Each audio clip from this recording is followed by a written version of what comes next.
Hello दोस्तों, नमस्कार दोस्तों, स्वागत है आप सभी का ऑनलाइन अड्डा स्टडी यूट्यूब चैनल पर। इस वीडियो में हम बात कर रहे हैं एक बड़ी और लेटेस्ट अपडेट के बारे में, जो कि संबंधित है खुशखबरी को लेकर। बीएड और बीटीसी करने वाले उन अभ्यर्थियों के लिए बड़ी खुशखबरी सामने निकल कर आ गई है। उत्तर प्रदेश में जूनियर शिक्षक भर्ती को लेकर आप सभी के सामने बड़ी अपडेट है, जहां पर अगर बात की जाए इसके आवेदन को लेकर, इसी सप्ताह आप सभी के आवेदन देखने के लिए मिलेंगे। अगर बात की जाए कौन कौन इसमें आवेदन कर सकेंगे, वो भी जानकारी मैं आप सभी को दूंगा।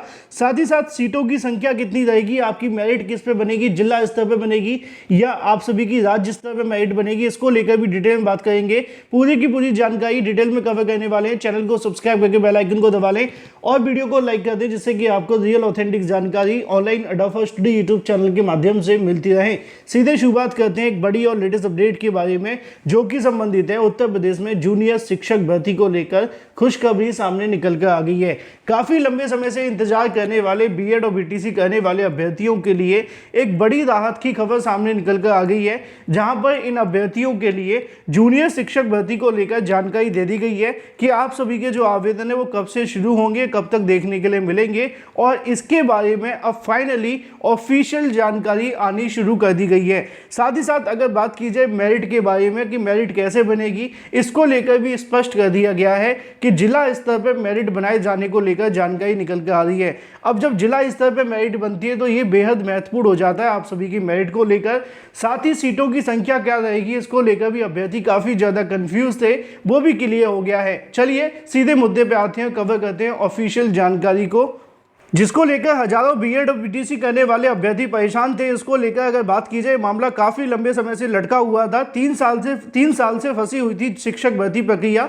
अब ऐसे में अगर बात की जाए, इसी सप्ताह इसके जो आवेदन की जानकारी है वो निकलकर सामने आ गई है। यहाँ पे आप सभी को देखने के लिए मिल भी जाएगा। डिटेल में पहले कवर कर लेते हैं, फिर मैं आपको इसके बारे में और भी बहुत सारी जानकारी दूंगा जो इंटरनल सोर्सेज के माध्यम से मिली है। सहायता प्राप्त जूनियर हाई स्कूल सहायक अध्यापक और प्रवक्ता के लिए अगर बात की जाए, 1504 प्लस 390 पदों पर भर्ती का विज्ञापन निकाला गया था। आरक्षण दोस्तों, आरक्षण पर कहीं ना कहीं जो किस तरीके से लगेगा, कैसे बनेगा, वो भी लिखा हुआ है कि आरक्षण जिले स्तर पर ही लगेगा। आरक्षण को लेकर चले आ रहे असमंजस को दूर करते हुए शिक्षा निदेशालय के अफसरों ने जिले स्तर पर आरक्षण निर्धारित करते हुए भर्ती के लिए आवेदन लेने का प्रस्ताव शासन को भेज दिया गया है। उम्मीद है कि इसी सप्ताह आप सभी के जो आवेदन है वो शुरू हो जाएगा। सफल अभ्यर्थी राज्य स्तर पर आवेदन किए जाएंगे और उसके बाद में जिलों की सूची भेजकर भर्ती प्रक्रिया पूरी की जाएगी। आगे ये भी लिखा हुआ है कि इस भर्ती के लिए 17 अक्टूबर 2021 को लिखित परीक्षा करवाई गई थी और उसके बाद ये मामला काफ़ी लंबे समय से लटका रहा था। लिखा हुआ है कि लिखित परीक्षा कराए जाने के बाद हाईकोर्ट के इंटरफेयर पर 15 नवंबर 2021 को इसके संबंध में क्या हुआ था वो भी लिखा हुआ है कि परिणाम घोषित होने के बाद कुछ अभ्यर्थियों ने कम अंक मिलने के कारण शिकायत करते हुए हाईकोर्ट में याचिकाएं कर दी थी। हाईकोर्ट के आदेश पर शासन ने 12 अप्रैल को समिति गठन करते हुए आपत्तियों की जांच करवाई गई थी और आपत्तियों की जांच कराए जाने के बाद 571 ऐसे अभ्यर्थियों के मिलान में थे, जिसमें 132 शिकायतें सही पाई गई थी। पुनर्मूल्यांकन कराते हुए परीक्षा नियामक प्राधिकारी यानी कि पीएनपी के माध्यम से 6 सितंबर 2022 को संशोधित परिणाम जारी किया गया था। परीक्षा में सम्मिलित अगर बात की जाए 2,71,071 अभ्यर्थियों में से तकरीबन 42,066 अभ्यर्थी, जबकि प्रधानाध्यापक के लिए 14,931 अभ्यर्थियों में से 1,544 को सफल घोषित किया गया था। बहुत सारे अभ्यर्थी इसके पदों की संख्या को लेकर भी काफ़ी ज़्यादा परेशान में रहते थे, क्योंकि आप सभी ने देखा होगा समय समय पर जानकारी निकली थी कि इसके अंदर तकरीबन 5,000 से ज़्यादा जो पद हैं वो खाली पड़े हुए हैं, और 5,000 से ज़्यादा पद खाली होने के बावजूद भी ये भर्ती निकाली गई थी 1894 पदों पर। अब बहुत सारे अभ्यर्थी कहेंगे सर पदों को लेकर तो कोई नोटिस आया नहीं था, क्योंकि जो विज्ञापन जारी किया गया था उसमें पदों के बारे में कोई जानकारी नहीं थी। लेकिन जो अधिकारियों के माध्यम से जो अध्याचन मिले थे इन पदों को भरने के लिए, वो सिर्फ 1894 पदों के लिए ही मिले थे। तो ऐसे में ये जो आपकी भर्ती देखने के लिए मिलेगी वो आपकी 1894 पर ही यहाँ पे बात की जा रही है।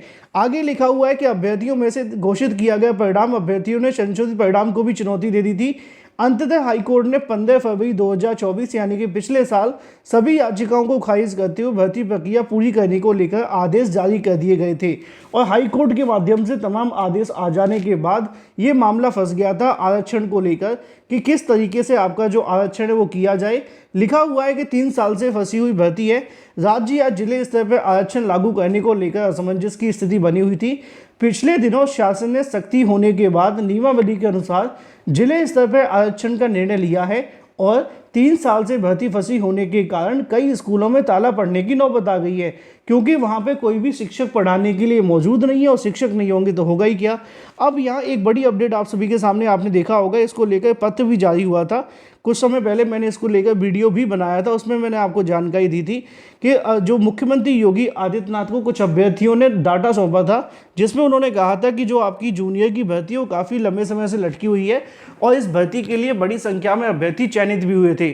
तकरीबन अगर बात की जाए 1894 पदों के लिए 60-65 पर, ठीक है, 60 और 65 पर 42,000 के आसपास अभ्यर्थी सफल हुए थे। अब 42,000 में से नौकरी कितनों को मिलेगी? 1894 अभ्यर्थियों को। 1894 अभ्यर्थियों को नौकरी मिलने के लिए यहाँ पे पिछले 3 साल तक हमें इंतजार करना पड़ा। बड़ी अपडेट ये है कि अब इसको लेकर आरक्षण का जो मामला है वो स्पष्ट हो गया है। समाचार पत्रों के माध्यम से दी गई जानकारी को अगर विश्वसनीय माना जाए तो यहाँ पे इसी सप्ताह आप सभी के आवेदन शुरू हो सकते हैं। आज वैसे तो सप्ताह का आप कह सकते हैं कि लास्ट वीक चल रहा है, लेकिन ये भी उम्मीद है कि अगर इस सप्ताह ना हो तो अगले सप्ताह शुरुआत हो सकती है, यानी कि सोमवार के बाद आप सभी के आवेदन लिए जा सकते हैं। हालांकि इस भर्ती के अंदर ज़्यादा कुछ बचा नहीं है, क्योंकि आप जानते हैं कि परीक्षा पहले आ गई थी, रिजल्ट आ गया था, फिर संशोधित रिजल्ट आ गया था, 42,000 अभ्यर्थी कट ऑफ पार कर गए थे। अब उन 42,000 अभ्यर्थियों के आवेदन के बारे में जिनको नहीं पता मैं बता देता हूँ। सॉरी, होता क्या है कि इन अभ्यर्थियों से यहाँ पे जिला आवंटन के लिए आवेदन मांगे जाते हैं कि भाई आप कहाँ पे आपको आवेदन करना है। जिला वरीयता के लिए आप समझते हैं ना, आवेदन लिए जाते हैं। 69,000 शिक्षक भर्ती में जो होंगे वो जानते होंगे, है ना। वो सभी अभ्यर्थी इसमें आवेदन करेंगे। अब आवेदन तो सभी अभ्यर्थी करेंगे, ये सच है। आप इस बात का ध्यान में रखें कि सभी अभ्यर्थियों को आवेदन करने का मौका मिलेगा जो कट ऑफ को पार कर गए थे 60-65 के आधार पे।